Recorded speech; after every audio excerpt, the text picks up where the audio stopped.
When Joseph Pulitzer and William Randolph Hearst raised the distribution price of their newspapers 10 cents per hundred in 1899, the newsboys, poor enough already, were outraged. Inspired by the strike put on by the trolley workers, Jack Cowboy Kelly organized the newsboys' strike. With David Jacobs as the brains behind the new union, Jack as its voice, and help from a determined female reporter, the weak and oppressed find the strength to band together and challenge the powerful. Directed and choreographed by Robin Dawn Ryan with assistance from Madison Allward, this production of Newsies is distinguished by exceptional vocals, gymnastic dance numbers, and a terrific, mostly male cast. 4 songs in the Alan Menken and Jack Feldman score are particularly noteworthy, beginning with the Newsies' haunting anthem, "The World Will Know." It's full of youthful bravado, and the choreography supplies attitude with a capital A.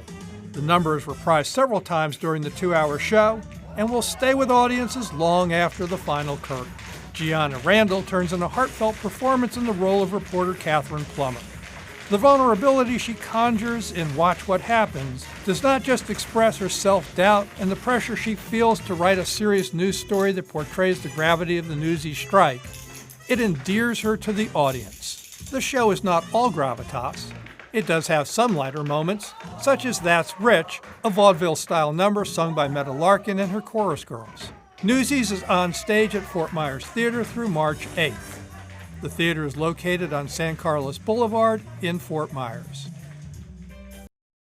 We are now joined by WGCU arts reporter Tom Hall. Tom, thank you so much for joining us. I'm delighted to be here. Thank you, Jennifer. Boy, that performance looks amazing. I would love to attend it.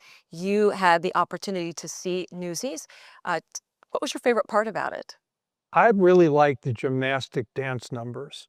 This is a mostly male cast, which is very unusual in Southwest Florida. Sometimes it's hard to find male actors to fill those roles. But this is a very male-centric cast, and they do a tremendous job with all kinds of jumps and other gymnastic moves. So if you're really into performance art, this is a show you don't want to miss. And learning about history. It combines music and history to make a show the entire family can also enjoy. That's true. It's based off of an actual strike that occurred in 1899 in New York City, when Joseph Pulitzer and William Randolph Hearst raised the price of newspapers. At that time, the newsboys had to purchase the papers and resell them. So when they raised the price, that really pinched the kids, and they were poor enough already. And I notice you have a prop. You're wearing something from the actual theater. Tell me what's on your head. One of the actors loaned me this beanie, and that was the attire of the day, along with the plaid shirts. So yes, I'm in character. That's awesome. And you have had the chance to see multiple performances recently. We have a rather vibrant performing arts season going on right now in Southwest Florida. What would you recommend that we watch out for? I know there's so many to choose from, but I'm sure you have a few that are at the top of your list. It really is difficult. People can choose from 29 different shows that are on stage this week, from Marco to Sarasota. So there's something for every taste. But 3 that I think are really can't miss. Up in Sarasota at Florida Studio Theater is a cabaret show called One Hit Wonders. Ooh. And so if you're ever wondering what are the one hits, and did my favorite one hit wonder make the list, that's a show that you don't want to miss. Tremendous vocals, but I think what's really interesting is to try to find out which show, which numbers made the list. And then you also mentioned that there's others that, we've got 27 others, 29 others to choose from, so there's no shortage on the calendar.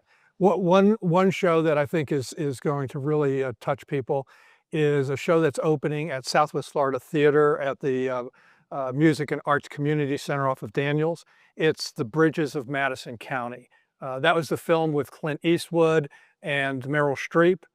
It's been made into a musical, and they have 2 tremendous actors that are playing the leads in that particular production. That sounds wonderful. Yeah, so that's on stage there. And then I think another show that is got historical significance is 2 Trains Running. Now, this is the 7th of the Century Cycle plays that were written by August Wilson, and it's playing at the Lab Theater. So for anybody who's a fan of August Wilson's and is really looking for strong black performances, Two Trains Running is certainly something that should be on your must-see list. Sounds awesome. We also have beautiful weather in Southwest Florida at this time. There are some outdoor shows as well for those who want to spend time outdoors. Can you touch on that a little bit? Sure.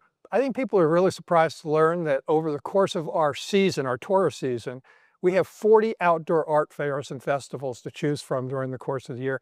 This weekend, there are 4. There's one in Sarasota, one in downtown Venice, another at the Promenade at Bonita Bay, and then the Naples Art Crafters are in Cambier Park. So if the weather's beautiful and you're looking to see, well, you know, what are artists doing right now, or maybe you want to add to your collection or start a collection, that's a great way to find your taste. There is really, truly something for everyone in Southwest Florida When it comes to the arts. But don't forget, if you want to see a really great show in an intimate environment, it's Newsies, and the world will know. Thank you, Tom Hall. It looks awesome, and I look forward to seeing it. Thank you for joining us today. It's a pleasure to be here.